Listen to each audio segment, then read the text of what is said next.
Mr. President, we know each other for a long time. We haven't always agreed, which was not a surprise to anyone, but our meetings have always been candid, straightforward, and useful. We have to ensure that competition does not veer into conflict, and we also have to manage it responsibly, that competition. U.S. President Joe Biden, as you can see there, meeting with Chinese President Xi Jinping in San Francisco today on the sidelines of the Asia-Pacific Summit. The meeting is the first between the two in 2023 and comes as they attempt to get relations back on track after what's fair to say or fair to characterize as a tumultuous year. Prime Minister Justin Trudeau, meanwhile, this week would not say whether he'd requested a meeting of his own with the Chinese president, saying only that Canada will continue to engage with China in terms of a trade relationship, but also continue to highlight Canada's concerns in other areas. Joining me now for more on all of that, two people with extensive experience in the region. Susan Gregson, a former longtime public servant and now a distinguished fellow at the Asia-Pacific Foundation of Canada, and former ambassador to China, Guy Saint-Jacques. Hello to both of you. Great pleasure to have you with me this evening. I appreciate you making the time. Mr. Saint-Jacques, I'll start with you. The tone of the meeting, the part at least that was televised, was interesting. I thought the comment from President Xi in particular, in which he said there's room for two superpowers, what was kind of instructive. What did you take from that? Well, I think the meeting went off to a very promising start. And from my perspective, it's clear that Xi Jinping wants to improve the relationship. As we have heard previously, the economic situation of China is not very good, and therefore Mr. Xi hopes to achieve some progress, maybe to convince President Biden to drop some of the tariffs, as well as the ban on the export of some technology. But the two know each other, have known each other for a long time. And let's hope that in the 4 hours that they had together, they were able to achieve quite a bit of progress. Ms. Gregson, there have been a while now that the Chinese president seemed to not want to amplify or warm the relationship with the West. Is it domestic pressures, as Mr. Saint-Jacques kind of alluded to, the reaction to COVID, for example, the economic pressures that you think have perhaps forced him to alter his position in a bit? Well, yes, I would agree with what Guy has said.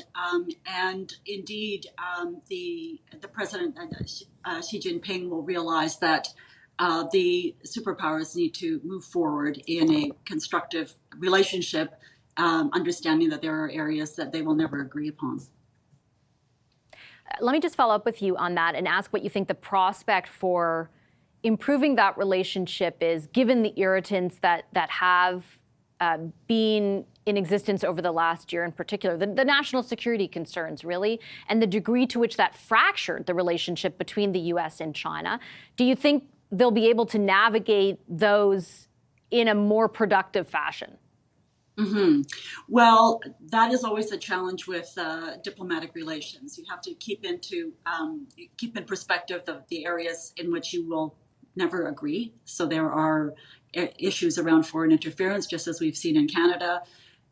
We remember the spy balloons. That wasn't that long ago. But at the same time, we're dealing with China as a superpower.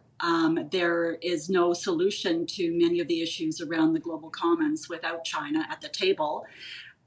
China's trade relationship with the U.S., as it is with Canada, is very important.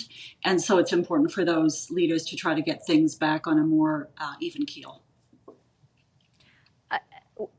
Mr. Saint-Jacques, I wanted to ask you about the importance also, just jumping off what Ms. Gregson said, about the militaries being in communication again, which seems to be what will be the byproduct, it looks like, of this meeting.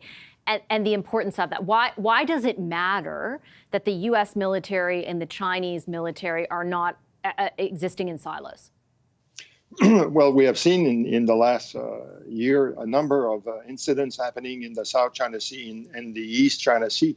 And in fact, the Americans have been trying to convince the Chinese to relaunch military-to-military contacts, and so far the Chinese have refused.